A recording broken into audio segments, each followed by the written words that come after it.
बात करेंगे पॉलिटिकल जिस तरह से तमाम गतिविधियां देखने को मिल रही हैं, क्योंकि इलेक्शंस बहुत ज्यादा पास हैं और आपको बता दें कि महाविकास आघाड़ी में सीटों को लेकर अभी तक कोई भी फॉर्मूला नहीं निकल पाया है। कांग्रेस और उद्धव गुट के बीच तनातनी लगातार जारी है और इसी खींचतान का रास्ता निकालने की जिम्मेदारी है शरद पवार के कंधों पर।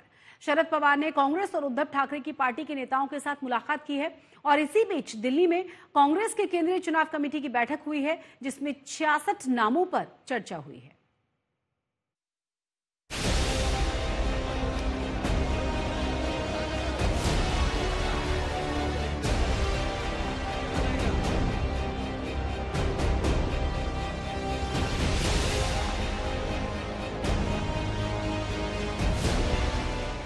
महाराष्ट्र में सीट शेयरिंग का पेच सुलझाने के लिए महाविकास आघाड़ी में लगातार मंथन चल रहा है। महाराष्ट्र कांग्रेस के दिग्गज नेताओं ने दिल्ली में आला कमान के साथ बैठक की, तो मुंबई में उद्धव ठाकरे के घर यानी मातोश्री में शिवसेना यूबीटी के नेताओं के बीच मंथन हुआ। दिल्ली में कांग्रेस की केंद्रीय चुनाव कमेटी की बैठक में महाराष्ट्र के 63 नामों पर चर्चा हुई। सूत्र बताते हैं कि करीब 60 नामों पर मुहर लग चुकी है। 96 जगह पे हमने स्क्रीनिंग की है और उस सीटों के बारे में आज चर्चा हुई है और 25 तारीख को और स्क्रीनिंग कमेटी का एक मीटिंग होगा और उसी दिन सीएससी का भी मीटिंग होगा और उस दिन सब फाइनल यहाँ पे किया जाएगा। कांग्रेस स्क्रीनिंग कमेटी और केंद्रीय चुनाव आयोग की अगली बैठक 25 अक्टूबर को होगी, लेकिन उससे पहले शरद पवार के साथ बैठक होगी। तो 25 तारीख को हमारे सेंट्रल इलेक्शन कमेटी का मीटिंग एक बार और होगा और उसके पहले कल 3 बजे मुंबई में हमारे महाविकास आघाड़ी का मीटिंग होगा। एक मिनट 25 से हमारा पूरा सीट के बारे में फाइनलाइज करके अनाउंस करेंगे। दरअसल कुछ सीटों को लेकर उद्धव गुट और कांग्रेस में तनातनी बनी हुई है। उद्धव गुट कुर्बानी की बात कर रहा है। संजय राउत कह रहे हैं कि लोकसभा में उन्होंने विदर्भ की 2 सीटें कांग्रेस को देकर कुर्बानी दी थी, अब कुर्बानी देने की बारी कांग्रेस की है।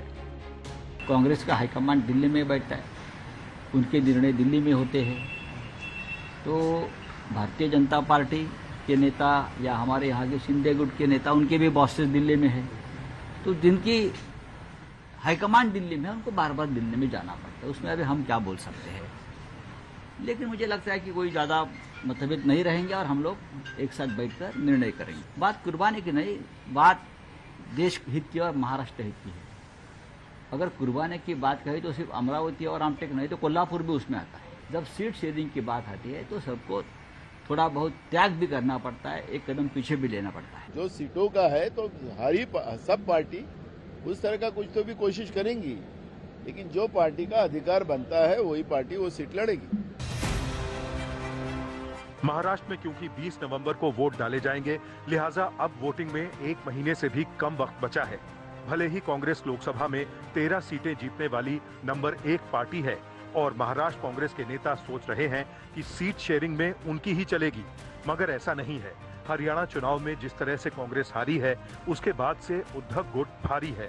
शायद यही वजह है कि शरद पवार को भीष्म पितामह की भूमिका निभानी पड़ रही है। मार्गदर्शक का रोल पवार साहब देखें, मतलब शिवसेना यूपीटी के नेता वो पूरे देश में भीष्म पितामह है, महाराष्ट्र में नहीं पूरे देश में भीष्म पितामह है, तो उनका मार्गदर्शन तो हर पार्टी को लगता है।